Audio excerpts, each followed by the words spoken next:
আজকে হাঁস রান্না হবে। তো হাঁসটা তো পরিষ্কার করে নিয়েছি, দেখতেই পাচ্ছেন। এরপরেও আবারও পরিষ্কার করতে হবে। তবে এখন আমি যেটা করব সেটা হলো হাঁসের গায়ে হলুদ হবে। তবে হাঁসের গায়ে হলুদটা আমি কীভাবে করছি সেটা আমি আপনাকে দেখাই। এই যে হলো গায়ে হলুদ, তারপরে হবে তেল চড়াও। তো তেল তো একটু চড়াইতেই হবে। এই যে তেল চড়ালাম। তো হাঁসের আজ গায়ে হলুদ হচ্ছে। এরপর এই হাঁসকে টুকরো টুকরো করে কাটা হবে, তারপর রান্না হবে।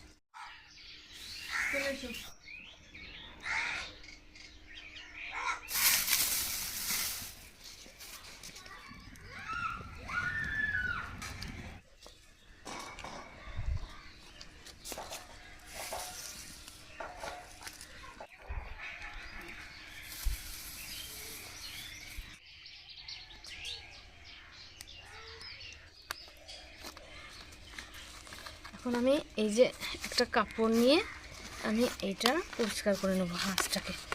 এইভাবে যদি আমি চটকে চটকে পরিষ্কার করি, খুব সুন্দর পরিষ্কার হয়ে যাবে। এই যে হাঁস, দেখছেন হাঁসটা কত সুন্দর পরিষ্কার হয়েছে। এখন আমি হাঁসটা কেটে নেবো, খুব সুন্দর করে কেটে নেবো, তারপর রান্নার প্রসেসে যাব।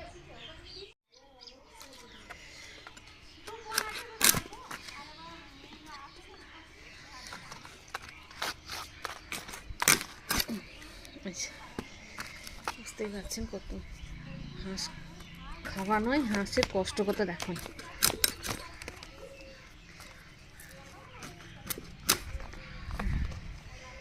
এই যে আপনার হয়ে গেল, আর একবার দেখে নেব। এখন আমি বাকিটা কেটে নিচ্ছি।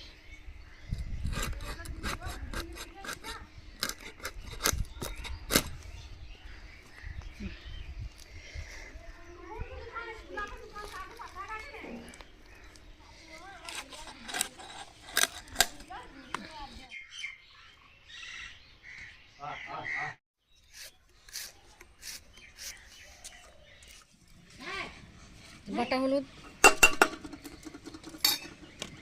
তারপরে দিচ্ছি লঙ্কা গুঁড়ো, তারপরে দিচ্ছি জিরে গুঁড়ো, একটু লবণ। এইটা আমি একটু তেল এবং একটু জল দিয়ে মিক্স করব। এই যে দিলাম, এবার একটু জল দেব।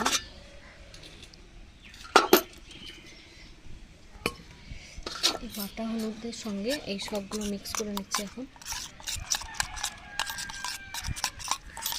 এটা আমি মাংসটা দেবো। এখন আমি মাংসটা দিচ্ছি, জল ঝরিয়ে রাখা মাংস। এই যে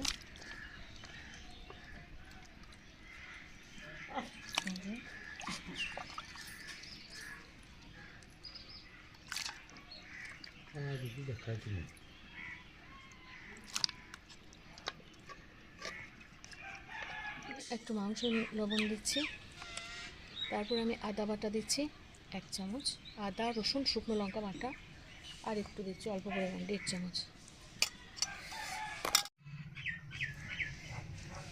এখন দিচ্ছি সেই যে মশলা মাখিয়ে রেখেছি, বাটা হলুদ এবং সমস্ত মশলা দিয়ে যে পেস্টটা করে রেখেছি, আমি সেটা এখন দিচ্ছি। এখন আমি দিচ্ছি অল্প পরিমাণে সরষের তেল। ব্যাস, এটা আমি খুব ভালো করে মেখে নেবো। এখন খুব সুন্দর করে এখন মেখে নেব। এখন আমি কড়াই বসাচ্ছি।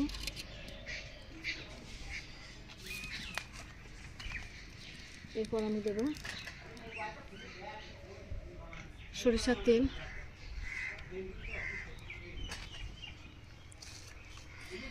সরষের তেল আমি দিচ্ছি, তেজপাতা 2টো,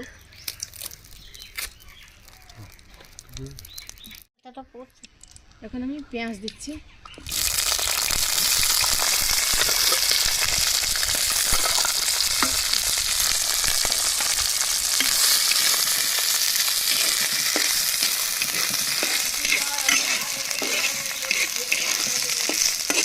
পেঁয়াজটা একটু নরম হবে, তারপর আমি টমেটোটা দেবো। আমি যে তেল খুব কম পরিমাণ দিচ্ছি, আপনারা দেখতেই পাচ্ছেন। আমি খুব বেশি তেল দিইনি, এইসব মাংসতে অবশ্যই খুব বেশি তেল লাগে। তবে আমার আরও একটা প্রসেস আছে, আমি সেই প্রসেসে আবার তেলের কাছে যাবো। দিচ্ছি। এরপর আমি আবার একটু হালকা করে মশলা দেবো, এই যে লবণ, তারপর দেবো আমি হলুদ, আদা রসুন দিচ্ছি। পেঁয়াজটা কষার মতো, এখন আমি অন্য কোনো মশলা দিচ্ছি না, এটা আমি ভালো করে এখন কষে নেবো। দুটো শুকনো লঙ্কা দিচ্ছি, কেটে দিলাম। এখন আমি মাংসটা দেবো, এই যে পুরো মাংসটা এখন আমি ঢেলে দেবো।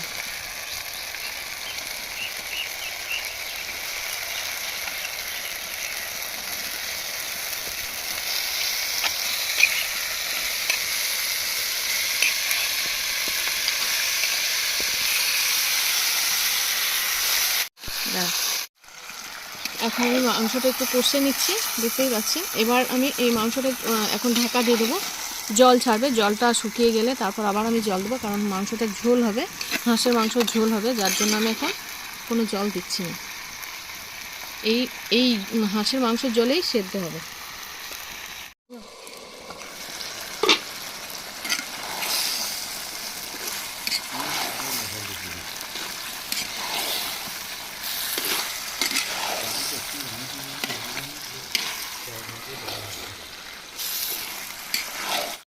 এই যে এটা গরম জল, দেখতেই পাচ্ছেন হচ্ছে, তো আমি এখন গরম জল দেবো।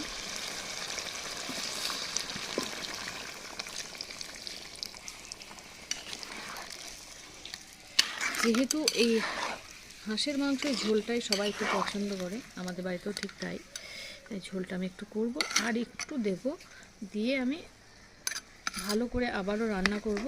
তারপর আবার আর একটা প্রসেস আছে, আমি সেটাতে যাব। ব্যাস এই থাকলো, এখন আমি ঢাকা দিয়ে দেবো। এই যে হাঁস আমাদের কমপ্লিট রান্না। এখন আমি লাস্ট ফিনিশিংয়ে আসবো, আর যে যে মশলাগুলো লাগবে সেই মশলাগুলো দেবো। তবে হ্যাঁ, আরও একটু নরম হবে, তার জন্য আমি আগে ফিনিশিংটা করে নেবো, তারপর আমি ঝিমে আছে বসিয়ে দেবো, তাহলেই নরম হয়ে যাবে। বাকি সব হয়ে গেছে।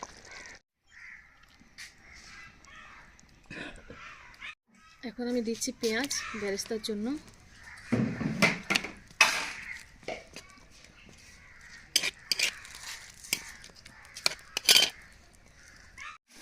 আমি এর মধ্যে এখন কিছু মশলা অ্যাড করব, লঙ্কা গুঁড়ো, হলুদ গুঁড়ো হাফ চামচ, জিরে গুঁড়ো হাফ চামচ,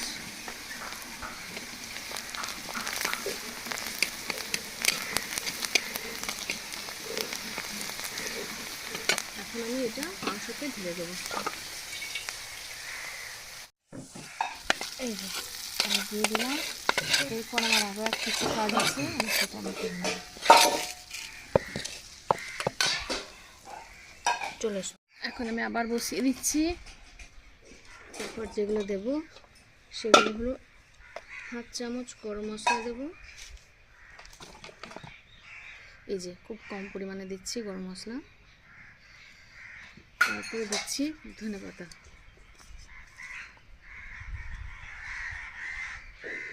এই যে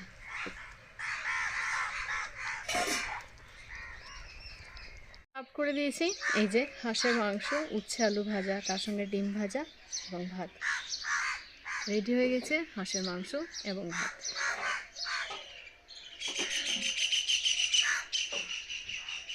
অসম্ভব সুন্দর হয়েছে খেতে।